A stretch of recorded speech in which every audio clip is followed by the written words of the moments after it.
سمحتوا يا جماعة يا ريت الفيديو ده يتشير عشان مفيش حد يتنصب عليه تاني والمهزلة دي تقف. دول كتب ب250 جنيه، الكتب ب250 جنيه، ما يسووش 50 جنيه اصلا. يعني انت تجيبي لابنك كتاب ب10 جنيه وقلم ب2 جنيه ورصاص واستيكة ب2 جنيه، اكرم هيستعمله فعلا يقعد معاه حوالي شهر اقل واجب يعني.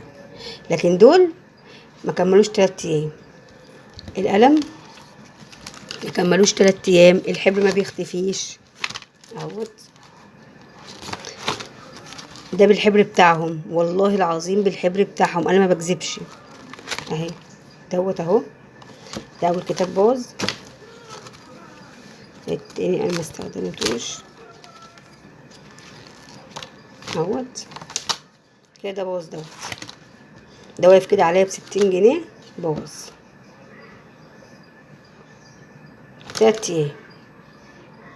المفاجأة بقى لما كلمتهم بيقولوا ايه؟ بيقولوا حضرتك هي الانابيب صور جايب لي صورتين كده، بيقول لي الانابيب فيها اصفر ولا ابيض؟ قلت له لا فيها اصفر وواحد بس هو الابيض.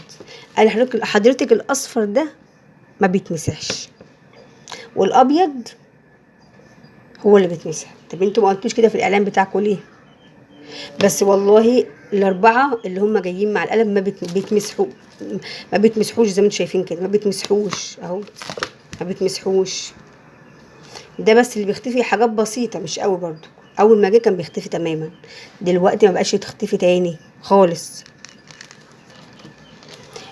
الحوار ده نصب يا جماعه، ما تجيبوش يا جماعه، الحوار ده نصب، فلوسكم هتروح عليكم.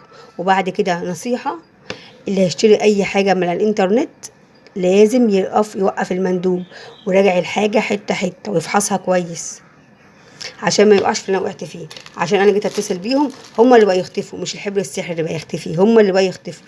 حسبي الله ونعم الوكيل فيهم. ده حوار نصب. لو سمحتوا يا جماعه شيروا الفيديو عشان الناس تستفيد. لو سمحتوا يا جماعه الفيديو ده يتشير عشان الناس تستفيد ومحدش يتنصب عليه تاني، عشان حرام 250 جنيه في حاجات ما تسواش حاجه.